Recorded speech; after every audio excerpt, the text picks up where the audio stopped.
Hey guys, welcome back to my channel. এখন বাজে রাত মানে সন্ধ্যে 7টা, আর হাজব্যান্ড ফোন করে বলল চলো আমরা রথের মেলায় যাব। তো আমরা যে রথের মেলায় যাব সেটা হঠাৎ করেই প্ল্যান হলো। ওরা 3 বন্ধু মিলে হঠাৎ করে প্ল্যান করলো আজকে আমরা রথের মেলায় যাব। তো আমরা যাব হচ্ছে ওর বন্ধুর বাড়িতে। অ্যাকচুয়ালি কী বলো তো, আমাদের ওই বাড়িতে যাওয়ার কথা ছিল এই রথের টাইমে, কিন্তু আজকে যে যাওয়া হবে সেটা একদমই প্ল্যান ছিল না। তো হঠাৎ করেই প্ল্যানটা হলো।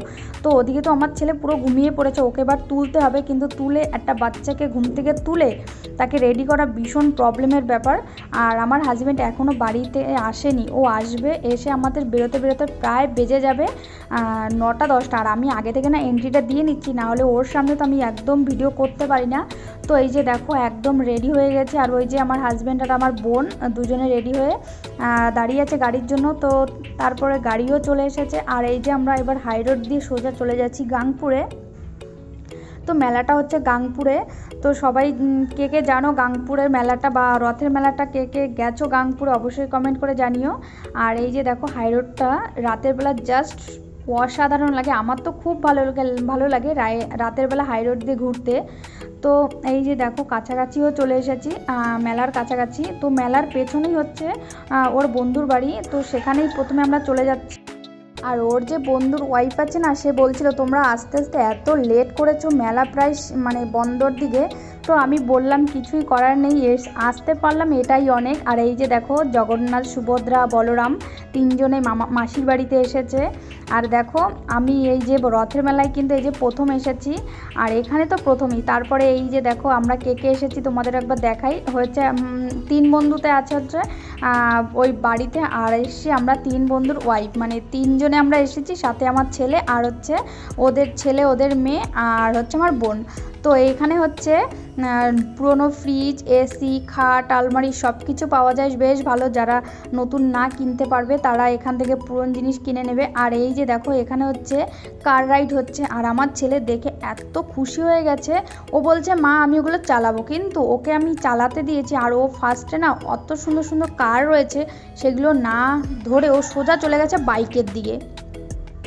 তো বাইকটা ধরে দেখো একদম এন্ট্রিটা নিচ্ছে, মানে ও কিন্তু এই বাইকে কোনোদিন ওঠেনি, মানে এরকম ছোট বাইকে ওঠেনি, আর ও উঠেই এত মজা পাচ্ছিল দেখো।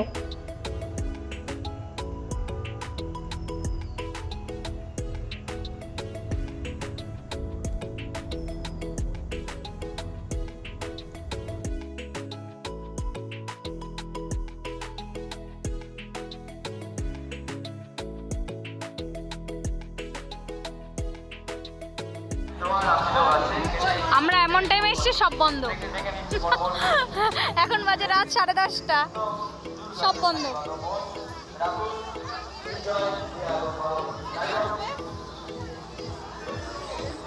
তো 2 দিদিদের 2টো বাচ্চা আছে, তো ওদের জন্য আমি খেলনা কিনছিলাম। এখানে হচ্ছে ছোটোজনকে কিনে দিয়েছি একটা ক্যাকটাসের মিকি মাউস, আর বড়জনকে কিনে দিয়েছি একটা ব্যাগ। দুজনেই তো খুব খুশি।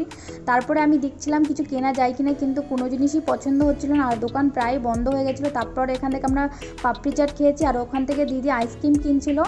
তো পাপড়ি চাট আমার খুব প্রিয়, আমি পাপড়ি চাট দেখলে আমি লোভ সামলাতে পারি না। আর এখানে দেখো চায়ের দোকানটা জাস্ট ওয়াও ছিল।